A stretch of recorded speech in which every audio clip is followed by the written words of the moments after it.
오늘 말씀을 듣고 있는 여러분에게 주의 성령의 역사와 함께 하나님의 말씀이 들려지기를 원합니다. 말씀이 생명입니다.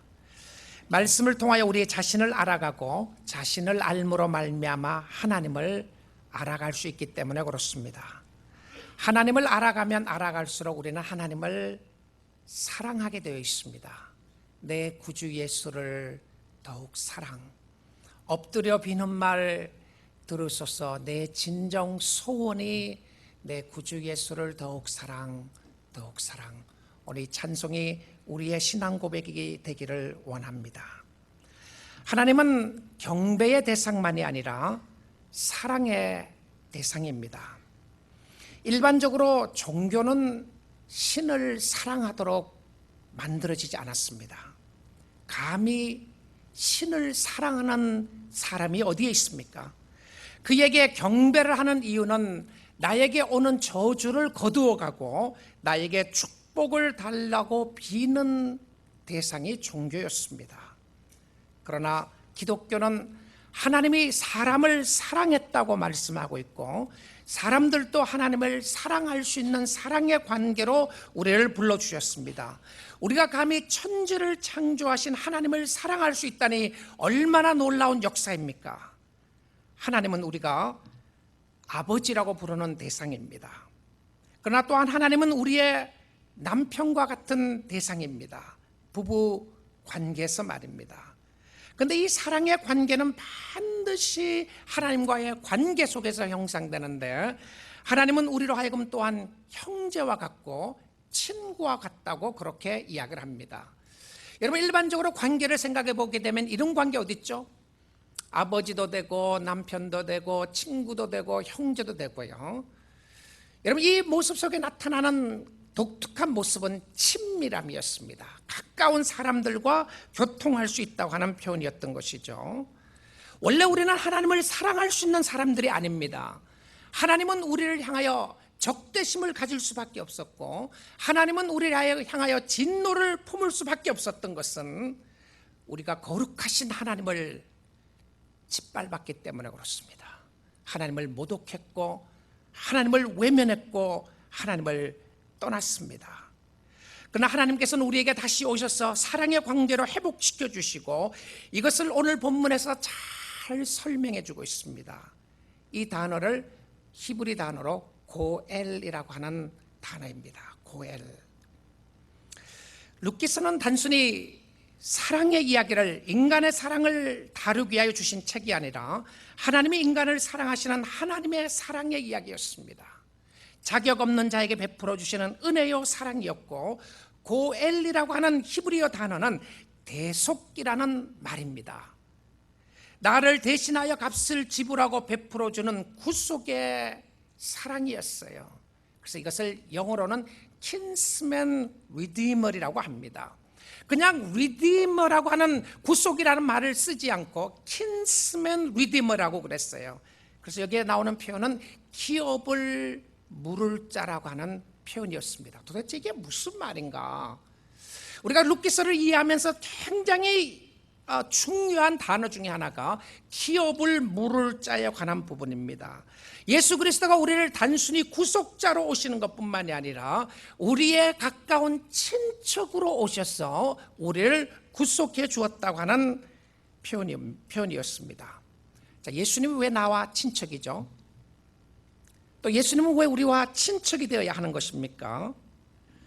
루시 보아스와 결혼하고 싶어 했던 이유도 기업을 물을 자였기 때문에 그렇습니다.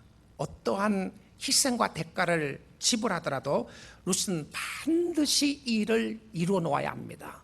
룻의 삶의 행복과 룻의 삶의 축복과 룻의 삶의 모든 것이 되는 것은 기업을 물을 자와 결혼하는 사건이었기 때문에 그렇습니다.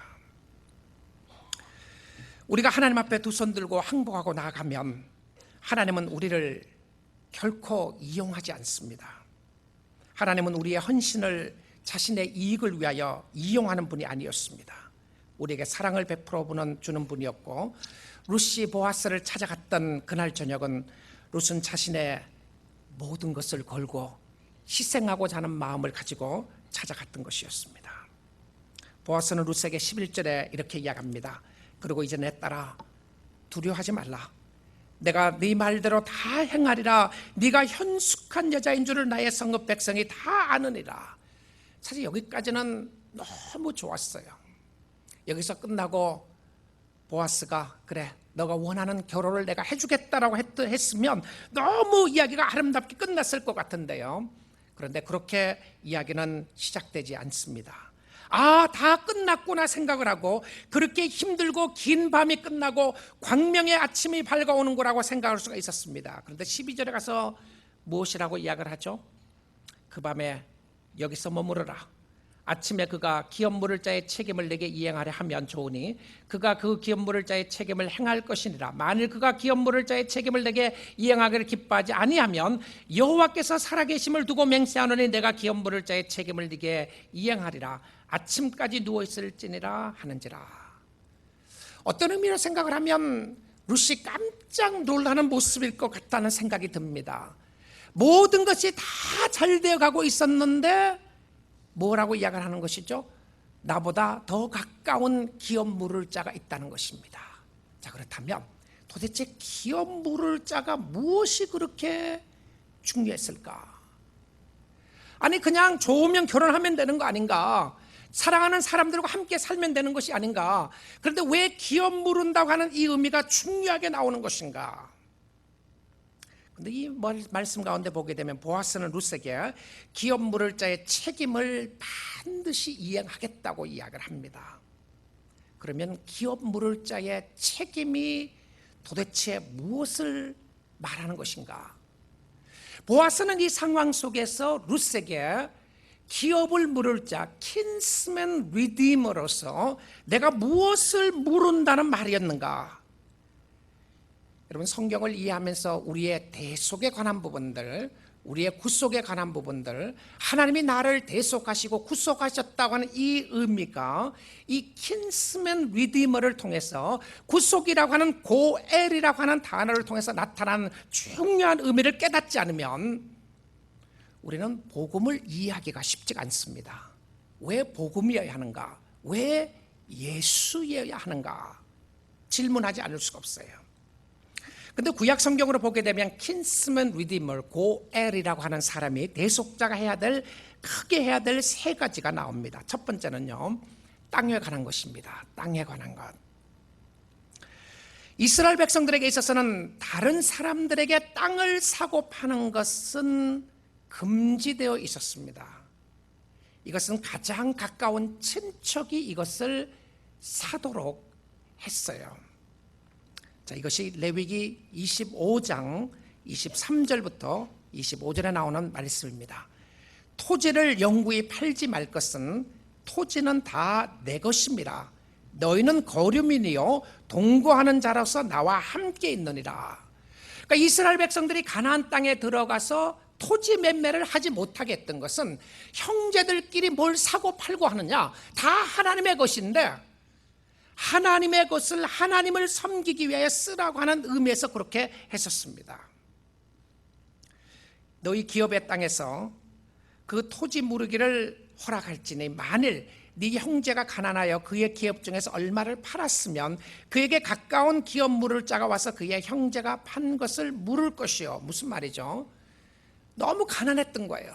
내가 먹고 살기가 힘들어서 나에게 있는 조그마한 토지라도 좀 팔고 싶으면 그 토지를 누구에게 팔 수 있게 됐느냐 하면 다른 사람에게 파는 것이 아니고 돈을 많이 주는 사람에게 파는 것이 아니고요, 형제 중에서 그 토지를 사도록 했었습니다. 그 이유가 무엇이라고요? 하나님이 우리의 주인이고 우리는 이 땅에 거류하는 사람이라고 하는 것을 알리기 위함이었어요.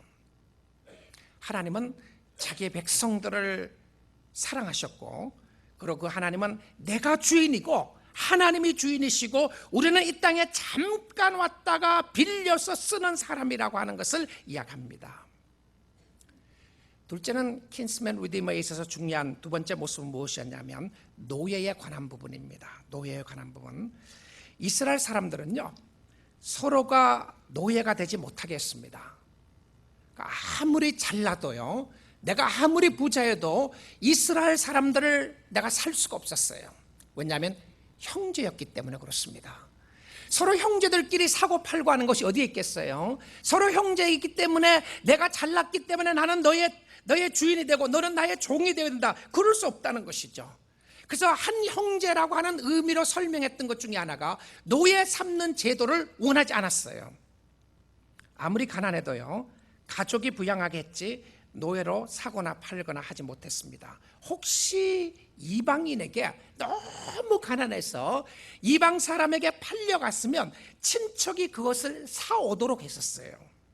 레위기 25장 39절입니다. 너와 함께 있는 내 형제가 가난하게 되어 내게 몸이 팔리거든 너는 그를 종으로 부리지 말고. 내가 돈이 있다고 해서 형제를 살 수 있는 법이 아니었던 것입니다. 그 다음에 48절입니다. 그가 팔린 후에 그에게는 속량받을 권리가 있나니. 자, 내가 친척이 있으면요, 내가 어려움을 당해도 나를 구해줄 사람이 누구냐면 친척이었어요. 내가 뱅크럽시가 생기게 되고 어려움이 생기고 그로 말미암아 담보로 잡히는 역사가 있어도 내가 친척이 있으면 괜찮은 거예요. 왜냐하면 그 친척이 나를 사줄 거니까요. 나를 구원해 줄 거니까. 자, 그래서 이스라엘 백성들이 한 마음으로 뭉치도록 했던 것은요, 이것은 단순히 어떤 선민 사상이 아니라 하나님이 하나님의 백성들을 보호하시는 모습으로 이런 법을 주셨던 것이었습니다. 그래서 우리가 그리스도 안에서 한 형제가 되고 한 가족이라고 했을 때에 우리가 어떤 마음의 자세를 가져야 하는지를 구약 성경을 통해서 볼 수가 있는 것입니다. 그러면 형제 중에서 그를 속량할 수 있었는데 이런 법을 주신 이유가 무엇이었는가? 25장 55절입니다. 이스라엘 자손은 나의 종들이 됨이라. 그들은 내가 애굽 땅에서 인도하여 낸 내 종이요 나는 너희의 하나님 여호와이니라. 중요한 말씀입니다. 우리는 하나님을 주인으로 모시고 살기 때문에 우리 모두는 하나님의 종들입니다. 하나님에 속해 있다는 것이죠. 하나님께서 애굽 땅에서 인도하여 내어서 여호와 하나님이 우리의 아버지시가 되신다고 하는 표현으로 설명했던 것 중에 하나가 하나님의 방법대로 사는 것이었습니다. 하나님에 관한 것이었던 것이죠. 자, 이런 법을 이해하기 위해서 하나님께서 법을 만들어서 하나님을 섬기도록 만들었던 것이었습니다. 세 번째로 킨스맨 리디머가 고엘이 해야 될 세 번째 역사는 무엇이었냐면, 우리가 가끔 억울한 일을 당할 때가 있잖아요. 억울한 일을 당할 때에 우리가 억울한 일을 당하게 되면 우리의 원한을 풀어주는 사람들이 누구였냐면 가족들이었습니다. 그래서 이스라엘 백성들이 나중에 가나안 땅에 들어갔어요. 한 지파를 치게 되면 다른 지파가 동맹을 맺어서 그 지파를 치는 사람들에게 쳐들어갔어요. 왜냐하면 형제니까 한 마음이 되어서 억울한 부분을 풀어줘야 됐던 부분이었습니다. 하나님께서 우리의 아버지가 되시고 우리의 주인이 되시고 하나님이 우리의 구원자가 되셨다고 했을 때에 그 하나님이 누군지를 잘 설명해 주고 있습니다. 예레미야 50장 34절입니다. 그들의 구원자는 강하니 그의 이름은 만군의 여호와라. 그는 약한 사람이 아니고 우리의 구원자 되신 예수 그리스도는 약한 사람이 아니고 하나님은 약한 자가 아니라 하나님은 강한 자인데 그가 만군의 여호와라. 반드시 그들 때문에 싸우시리니 그 땅에 평안함을 주고 바벨론 주민은 불안하게 하리라. 하나님의 백성들은 하나님이 지키시고 보호하신다고 하는 하나님의 약속이었던 것을 보게 됩니다. 이것을 잘 이행하고 지키기 위하여 주신 법이 무엇이었냐면 가까운 친척들과 결혼하는 법이었습니다. 오늘날 우리는 가까운 친척들과는 결혼하지 않습니다. 그래서 이것을 영적인 의미로 이것이 의미하는 바가 무엇인가를 깨닫는 것이 굉장히 중요했던 요소였습니다. 이스라엘 백성들끼리 서로 보호하고 서로 섬기고 서로 함께하고자 하는 의도로 가까운 친척들과 결혼하도록 했어요. 그래서 형이 죽으면 동생이 형수와 결혼하게 되었습니다. 그것을 지키지 않을 때에 하나님이 기뻐하지 않았어요. 그래서 형의 재산도 지키고 형의 이름이 보존되게 했었습니다. 그래서 구속자는 소망이 없는 사람에게 소망을 주는 역할을 하도록 했어요. 그런데 이 기업을 물을 자는 반드시 blood related, 피로 연결된 사람이어야만 기업을 물을 수가 있었어요. 내가 돈이 있다고 기업을 물으는 것이 아니고요, 내가 능력이 있다고 기업을 물을 수 있는 것이 아니라 나와 어떤 피의 관계가 있어야만 기업을 물을 수 있었다는 것이죠. 그래서 가족과의 결혼 중에서 나중에는 어떻게 하죠? 유대인들끼리 결혼을 하게 하고 이방 사람과는 결혼을 하지 못하도록 했었습니다. 왜 그랬습니까? 피의 연결이었기 때문에 그렇습니다. 피로 연결되어 있는 사람만이 기업을 물을 수가 있었고, 이것을 영적으로 기업을 물을 필요가 있다는 것이 중요한 부분을 설명해 나갑니다. 왜 예수입니까? 왜 예수가 우리의 기업 물을 자인가? 예수와 나는 무슨 관계가 있는가? 너무 중요한 모습입니다. 세상의 모든 사람은 하나님의 형상으로 하나님이 창조하셨습니다. 우리는 어느 날 그냥 우연하게 태어난 것이 아니라 하나님이 우리를 만드시고 창조하셨다고 그랬습니다. 그래서 우리는 하나님의 작품입니다. 하나님께 소속되어 있고 하나님을 예배하며 섬기도록 하셨어요. 하나님을 떠나도록 되어 있었던 것이 아니라 하나님을 섬기도록 하셨어요. 그런데 우리가 스스로 그 하나님을 버리고 다른 것을 섬기겠다고 따라갔습니다. 하나님 아버지를 버리고 사단을 아버지로 따르겠다고 간 것입니다.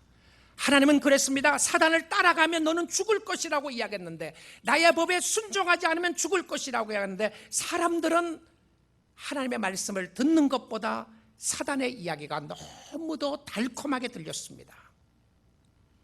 사단은 이렇게 이야기를 했습니다. 나를 따르게 되면 너가 원하는 것, 하고 싶은 것 마음껏 다 할 수 있게 해주겠다. 뭐 누구의 종이 된다는 말이냐? 누구의 종이 되지 말고 네가 주인 노릇하면서 살아라. 네가 하나님 되면 될 거 아니냐? 하나님이 뭐가 필요하냐? 너 마음대로 살면 될 것이 아니냐? 이렇게 이야기했어요. 자기 마음대로 살아라고 이야기했던 그 말은 우리의 스스로 삶 속에 나타났던 말이 아니라 사단의 말이었습니다. 그것을 따르기로 결정하는 순간 우리는 사단의 노예가 되게 되고 죄의 노예가 되었습니다. 길을 잘못 따라갔던 것이죠. 잘못 따라간 길은 죽음의 길이었고, 그 죽음의 길은 죄의 길이었고, 죄의 값은 사망이었습니다. 그래서 고엘이 필요했었어요. 고엘이 필요한데 우리의 친척 중에서 사람이 사람을 구해줘야 되는데 구해줄 사람이 없었던 거예요. 우리의 친척이 나를 구해줘야 되는데 우리의 친척이 나를 구해줄 사람이 아무도 없었던 것이었습니다. 하나님을 주인으로 섬기지 않고 사단을 주인으로 섬기게 되니까 그 결과 모두는 죄에 빠지게 되었습니다. 죄가 시키는 대로 할 수밖에 없었고요. 죄의 힘은 너무나도 강했습니다. 죄의 힘을 부술 사람이 아무도 없었어요. 죄는 파괴하는 역사가 있었습니다. 마지막 원수가 죽이는 것 그 자체였고요. 육신의 죽음이 오게 되었고 영적인 죽음이 오게 되었습니다. 영의 죽음에서 구속할 사람이 필요했는데 다 죽어갖고 대속할 값이 없는데, 친척 중에서 구해야 되는데 구해줄 사람이 아무도 없었는데 누가 나를 구해줄 수 있겠는가? 왜 예수이어야만 하는가? 오늘날 사람들은 예수 그리스도가 유일신이라는 것을 믿고 싶어 하지 않습니다. 놀랍게도 이런 역사가 교회 밖에서도 일어나지만 교회 안에도 많이 일어납니다. 잘못된 교리를 믿고 따르면서 예수의 원 의도는 사람을 구원하고자 하는 의도가 아니라 사람들이 이 땅에서 잘 먹고 잘 살고 행복하게 살기 위한 것이 의도였다. 그런데 예수를 따르는 제자들이 예수를 신으로 만들었고, 그래서 예수 그리스도를 유일한 구주라고 믿고 따라가는 것은 너무나도 고리타분하고 잘못된 생각이다. 오늘날 누가 예수만이 구원자라고 이야기를 하느냐? 최근에도 어떤 사람이 그런 이야기를 했더라고요. 예수는 없다고 한 사람이 말입니다. 아니, 누가 산으로 가라 그랬느냐? 강으로 가면 되지 않느냐? 불교가 강으로 간다면 그쪽으로 가면 되는 거고, 기독교가 산으로 가야 되면 산으로 가면 되는 건데 왜 다 산에 오르라고 그랬느냐? 강 건너고 싶은 사람은 강 건너도록 내버려둬라.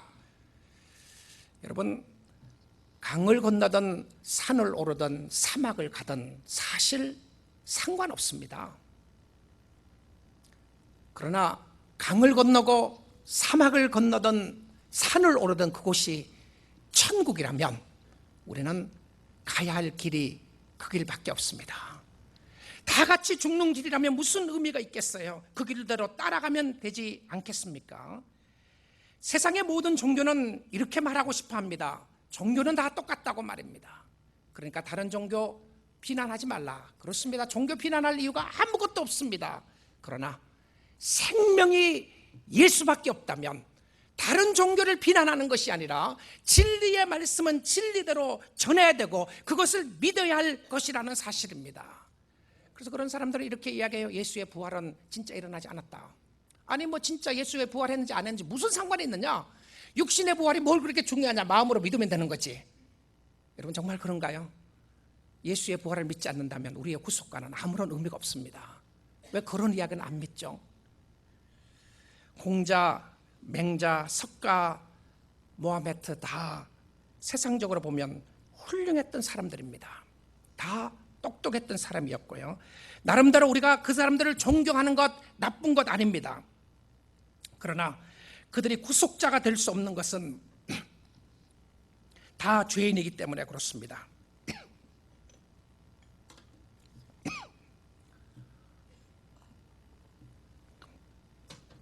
세상의 모든 사람들은 죄 가운데 출생하게 되었고 죄의 문제로 고민하다가 죽었습니다. 자기 자신도 구원하지 못하는데 누가 다른 사람을 구원할 수 있다는 말입니까? 아무도 구원할 수 없었던 것은 죄의 값이 너무나도 크기 때문이었습니다. 지불할 것이 없었어요. 우리의 선행으로 죄의 값을 지불할 수가 없었습니다. 다 감옥에 가 있는데 누가 값을 지불하고 감옥에서 빼줄 수가 있겠습니까? 죄를 짓지 않고 감옥에 가 있지 않는 사람이 해야 하는데 살아있는 사람이 해야 하는데 살아있는 사람이 없는데 누가 우리를 구해줄 수 있단 말입니까? 그래서 하나님이 죄가 하나도 없는 사람으로 직접 이 땅에 오신 것이었습니다. 창조주 하나님이 직접 인간의 몸을 입고 이 땅에 오신 것이었죠. 그가 바로 예수 그리스도였습니다. 예수 외에는 속량의 방법이 없습니다. 그분이 완전하고 그분이 살아있는 의인이었습니다. 형제가 우리를 구해줘야 하는데 구해줄 형제가 아무도 없었던 것이죠. 가족 중에서 우리를 구해줘야 하는데 값을 지불할 수 있는 가족 중 형제가 아무도 없었습니다. 그래서 성경은 예수님을 가르쳐서 히브리서에서 무엇이라고 표현하는지 압니까? 우리의 형제라고 표현하고 있습니다. 이것을 구속의 사건을 이해하지 않고서는 이해하기 굉장히 어려운 말씀입니다. 여러분 성경이 있으시면 한번 폈어요. 보시고 또 앞에 스크린 보셔도 되겠습니다. 히브리서 2장 9절입니다.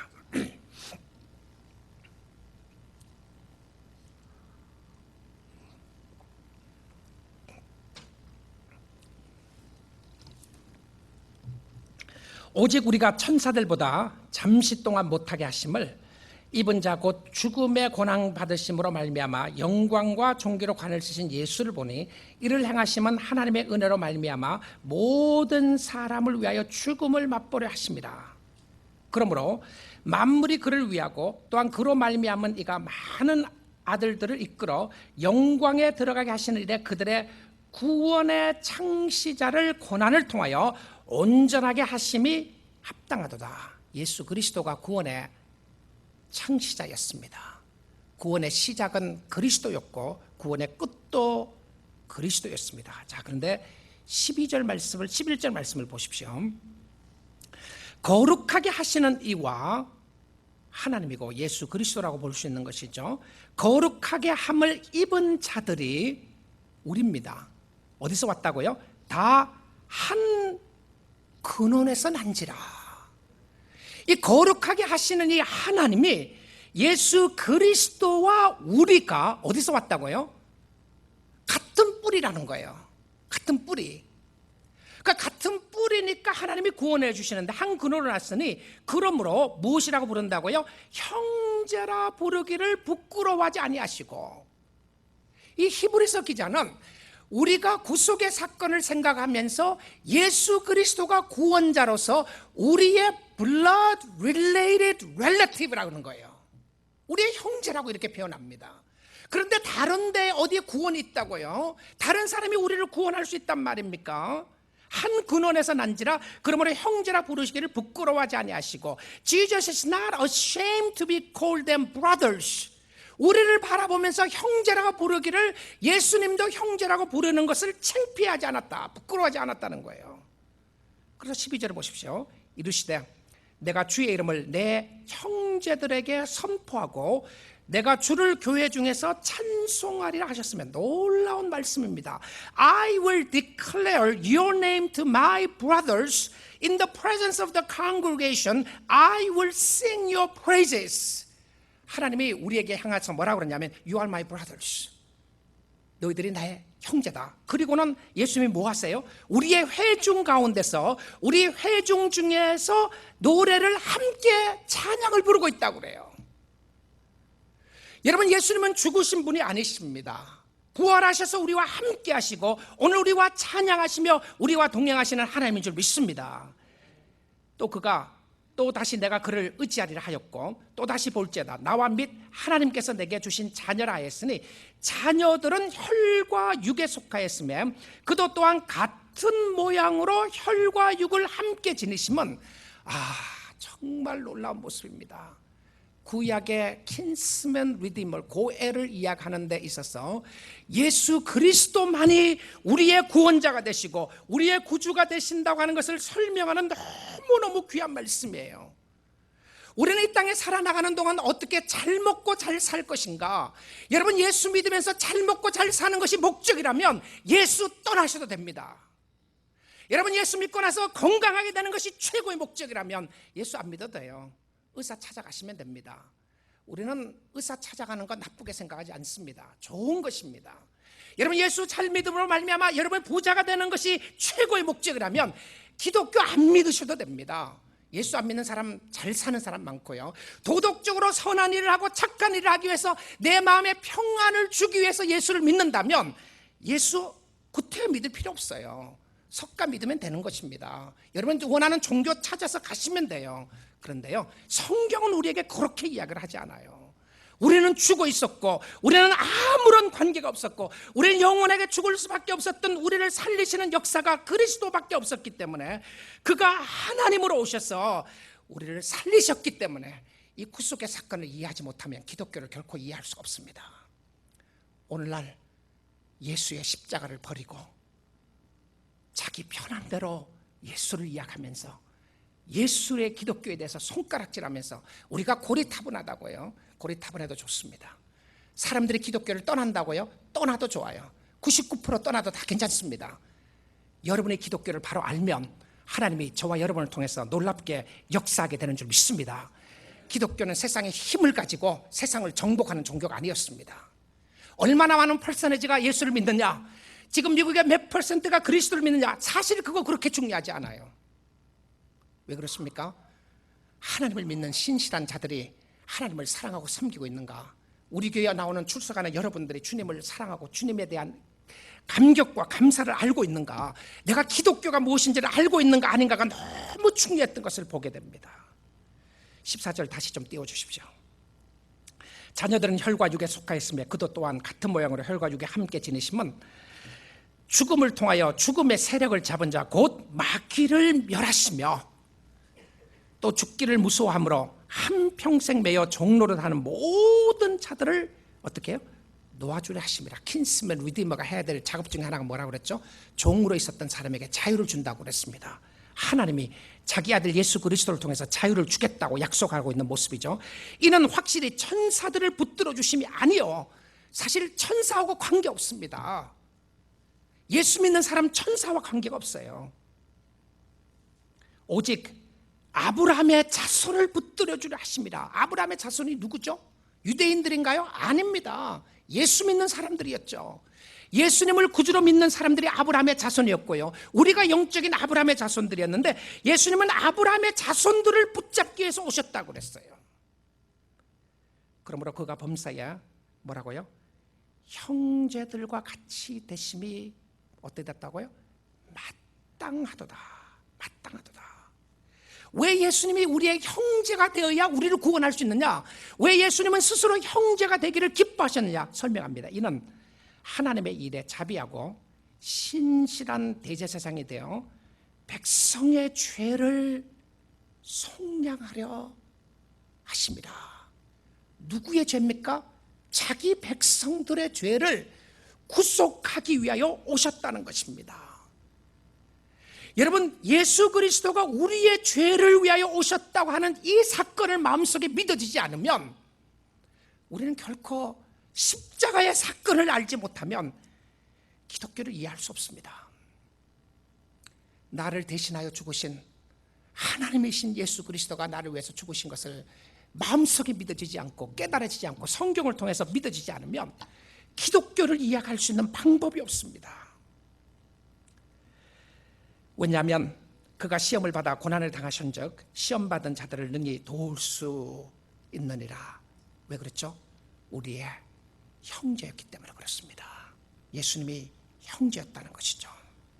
그가 완전한 자였고 그가 죄의 값을 지불하고 우리를 살 수가 있었습니다.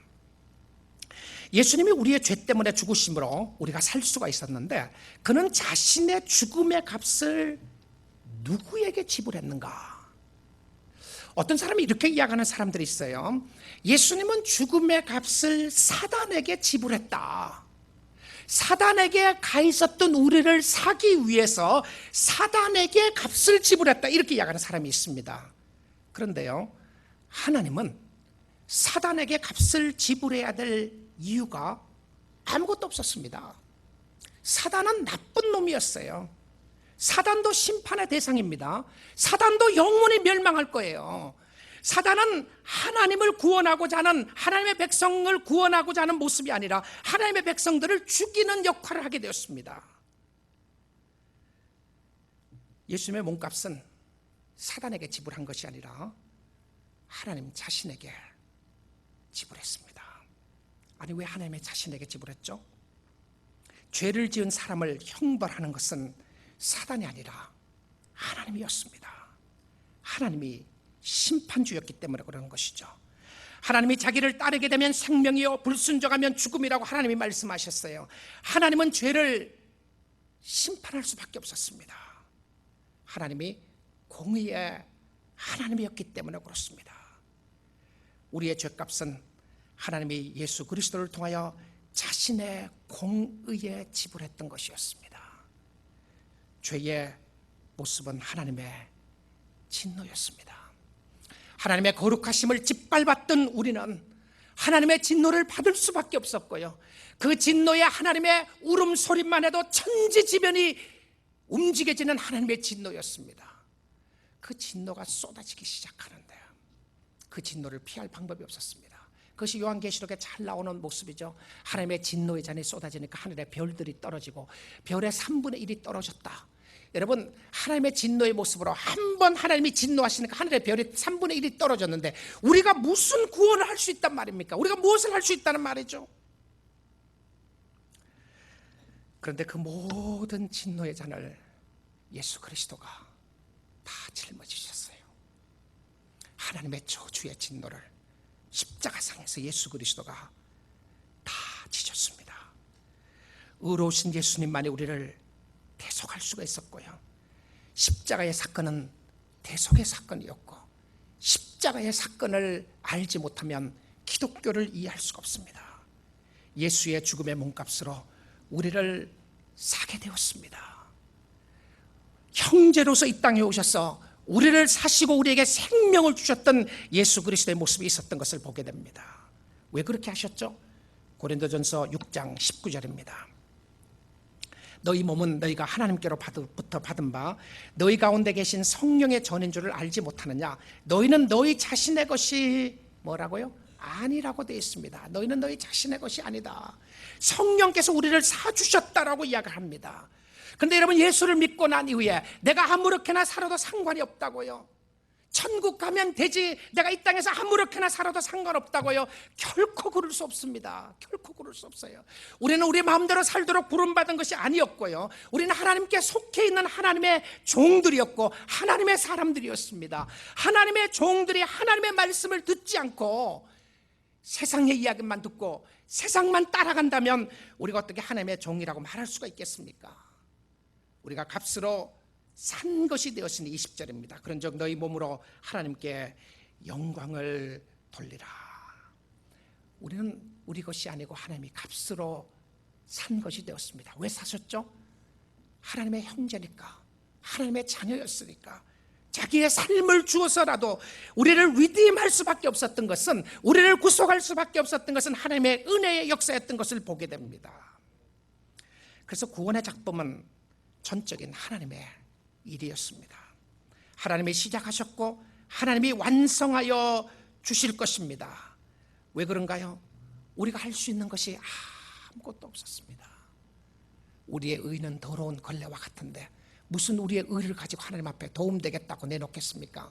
하나님, 내가 요만큼 잘했으니까 하나님 요거 봐주시고 나를 구원해달라고 말할 수 있는 근거가 어디에 있겠습니까? 우리에게 하나님 앞에 내놓을 수 있는 것들은 아무것도 없었습니다.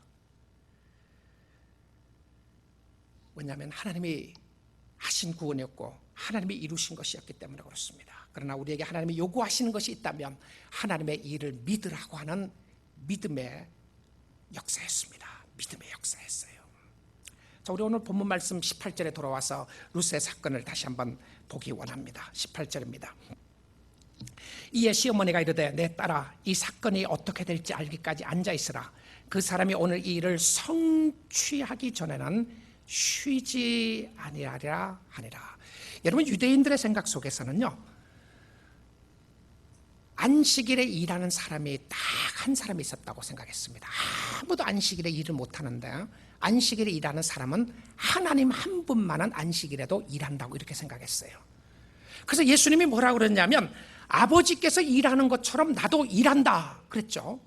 아버지가 일하시는 것처럼 나도 일한다고 했던 이야기를 언제 했습니까? 안식일 날 그렇게 했어요. 그랬더니 유대인들이 어떻게 했습니까?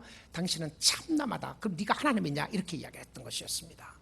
왜 유대인들의 개념 속에 하나님은 안식일에도 일한다고 생각을 했냐면 우주 만물을 통치하는 것은 하나님이 하지 않으면 우주가 스탑될 거로 생각했어요. 그 다음에 하나님의 구원의 사건은 안식일에도 이루어지기 때문에 하나님만은 안식일에도 일한다고 그렇게 생각을 했었습니다. 그런데 이 일이 성취되기 전에는 쉬지 아니하리라. 왜 이 말씀이 중요하죠? 왜 그러냐면요, 이 룻기 3장의 1절에 와서 시작했던 것이 안식에 관한 부분이었습니다. 그리고 3장 마지막에 가서 나오는 부분도 안식일에 관한 부분이었던 것을 보게 됩니다. 그럼 이 3장을 통해서 안식이 무엇인가를 보여주는 것이죠. 여기서는 안식이 무엇이죠? 구속의 사건이었습니다. 구속의 사건이 이루어지는 것이 안식이었고요, 구속의 사건이 온전히 이루어져서 그 안에 거하는 것이 안식일이었습니다. 여러분, 보아스는 훌륭한 사람이었습니다. 그럼에도 불구하고 보아스가 그를 온전하게 구원할 사람이 되지 못했습니다. 보아스의 구원자도 예수 그리스도였습니다. 예수님이 시작하신 일을 예수님이 완성하신 것이었습니다. 구원에 있어서도 그런 것이죠. 그래서 빌립보서 1장 6절에 이런 말씀을 하고 있습니다. 너희 안에서 착한 일을 시작하신 이가 그리스도 예수의 날까지 이루실 줄을 우리는 확신하노라. 여러분, 구원의 역사가 하나님의 역사였다면 하나님이 그 구원의 역사를 반드시 이루어 주실 줄 믿습니다. 하나님이 시작하셔서 하나님이 완성했어요. 그럼 우리는 아무것도 안 해도 되는가요? 아닙니다. 우리는 이 하나님을 믿어야 하는 것입니다. 이 하나님을 순종해야 되고요, 약속의 말씀을 믿고 살아야 했던 것이고, 세상이 우리를 구원해 주지 못합니다. 여러분의 구원자는 아무리 좋은 사람이 있어도 그 사람이 여러분의 구속자가 아니고요, 아무리 훌륭한 사람이 있어도, 아무리 좋은 직장을 가지고 있어도 그 직장이 여러분을 구원해 주지를 못합니다. 세상에 아무리 위대한 위인이 있다고 할지라도 그 위인이 우리를 구원해 주지 못하는 것은 그도 자신의 죄로 인하여 다 죽기 때문에 그렇습니다. 아무리 많은 돈을 가져도 돈이 우리를 구원하지 못합니다. 사람들은 돈으로 뭐든지 할 수 있다고 생각을 합니다. 그래서 돈을 의지합니다. 그러나 돈이 우리를 구원해 주지 못합니다. 아무것도 우리를 구원하지 못하는 것은 구원의 값이 생명밖에 없기 때문에 그렇습니다. 생명으로 죽음을 바꿔야 하는데 살아있는 빙은 하나님밖에 없었습니다. 우리의 형제가 우리를 구원해 줘야 되는데 예수 그리스도가 이 땅에 오셔서 우리의 형제로 오셔서 형제를 구원해 주시고 형제를 위해서 죽으셨단 말입니다. 왜 예수밖에 없느냐고요? 왜 예수만이 우리의 구세주고 왜 예수만이 우리의 구원자가 되시느냐고요? 그가 하나님이셨기 때문에 그렇습니다. 그가 구속자로서 이 땅에 오셔서 우리의 모든 죄를 위하여 십자가에 못 박혀 돌아가셨기 때문에 그랬다는 사실입니다. 예수 안에 생명이 있는 것이었습니다. 고엘의 축복이 무엇인지를 우리가 부분적으로 볼 수 있는 말씀이 오늘 본문 말씀 가운데 있습니다. 15절입니다. 보아스가 이르되 내 겉옷을 가져다가 그것을 펴서 잡으라 하며 그것을 펴서 잡으니 보리를 6번 되어 룻에게 지워주고 성읍으로 들어가니라. 룻이 시어머니에게 가니 그가 이르되 내 딸아 어떻게 되었느냐 하니 룻이 그 사람이 자기에게 행한 것을 다 알리고 이르되 그가 내게 이 보리를 6번 되어주며 이르기를 빈손으로 내 시어머니에게 가지 말라 하더이다 하니라. 여러분, 룻이 처음 이삭 주우러 갔을 때에 그가 주워온 것이 얼마나 되었다고 되어 있죠? 성경에 보게 되면 한 에바라고 되어 있습니다. 한 에바가 기억하시나요? 한 몇 파운드 되는지요? 30파운드 된다고 그랬습니다. 어른이 하루에 이삭을 줍는 것은 1파운드나 2파운드 정도밖에 되지 않는다고 그랬어요. 그런데 룻이 그 당시에 주었던 이삭은 30파운드나 되었습니다. 풍요로움을 상징하는 것이죠. 지금 여기서 이 상황에서 보아스는 룻에게 고엘을 약속하고 나서 보리를 몇 대 데워줬다고 되어 있습니까? 6대를 데워주었다. 6대를 6말처럼 이렇게 데워준 것을 이야기합니다. 학자들은 이것을 가리켰어요. 이 부분을 약 80파운드나 되는 보리였다고 이야기합니다. 이해가 잘 되지 않는 부분이죠. 보아스가 뭐라고 그래요? 룻의 치마를 펴라고 그랬어요. 도대체 얼마나 큰 치마를 입었기에 안 찢어졌는지 모르겠어요. 치마를 펴고 있으니까 6대를 줬다고 되어 있습니다. 여기서 이야기하고 싶은 것은 풍요로움이었습니다. 우리 하나님은 째째한 하나님이 아니고요, 우리 하나님은 줬다가 빼앗는 하나님이 아니고 우리 하나님은 풍요롭게 채워주시는 하나님인 줄 믿습니다. 근데 이 풍요롭게 채워주었던 이것을 받았던 사람 중에 한 사람이 누구였죠? 누구에게 주게 했습니까? 누구에게 갖다 주라고 했냐면 너 시어머니 나오미에게 갖다 주라고 그렇게 이야기를 합니다. 하나님은 나오미가 궁핍한 삶에서 풍성함으로 바뀌어지는 역사가 일어나도록 했습니다. 아마 나오미가 보고 정말 뒤로 안 넘어졌을지 모르겠어요. 나오미는 룻에게 이렇게 묻습니다. 도대체 어떻게 됐느냐? What happened? 어떻게 된 일이냐? 왜 7이 아니고 6대를 줬을까? 여러분, 6이라고 하는 숫자는 아직도 완성되지 않는 모습이었습니다. 6일 동안 천지를 하나님이 창조하시고 7일째 무엇을 하셨습니까? 쉬셨습니다. 쉰다고 하는 의미가 무엇이죠? 안식이라고 하는 개념이었습니다. 오늘 우리가 안식한다고 하는 것은요, 이 안식의 핵심은 그리스도의 구속의 사건입니다. 안식한다고 하는 것은 일을 하지 않는 것을 이야기하는 것이 아니라 구속의 사건 안에 그리스도 안에 들어가는 것을 말합니다. 예수 안에 들어가기 전에는 안식을 할 수 없는 것을 말하고 있어요. 고엘이 완성되기 전까지는 쉬지 않겠다. 하나님이 구원 계획을 이루기 전까지는 쉬지 않겠다고 하셨어요. 그리고 예수 그리스도가 십자가에 못 박혀 돌아가시면서 뭐라고 그러셨죠? It is finished. 다 이루었다. 무엇에 관한 부분이었나요? 구속의 사건이 완성됐다고 하는 부분입니다. 예수 그리스도의 구속의 사건은 이미 끝났지만 저와 여러분의 삶 속에 일어나는 구속의 사건은 아직 완성되지 않았어요. 이 말은 인컴플리트하다고 하는 의미가 아니라요, 아직도 끝나지 않았다고 하는 의미입니다. 우리에겐 여전히 성화의 단계가 있고 영화의 단계가 있기 때문에 하나님이 여전히 He still works on me, 내 마음속에 일하시는 거예요. 내 마음속에 구원의 역사를 이루어놓고 우리 형제들의 마음속에 구원의 역사를 이루어놓고 있는 것을 보게 됩니다. 하나님을 신뢰하고 살아가면 오직 그 예수 그리스도 안에 온전한 안식이 있게 되는 줄 믿습니다. 우리의 구원자 되신 주님을 찬양하고 그를 사랑할 수 있기를 원합니다. 왜 예수밖에 없다고요? 예수가 하나님이셨기 때문에 그렇습니다.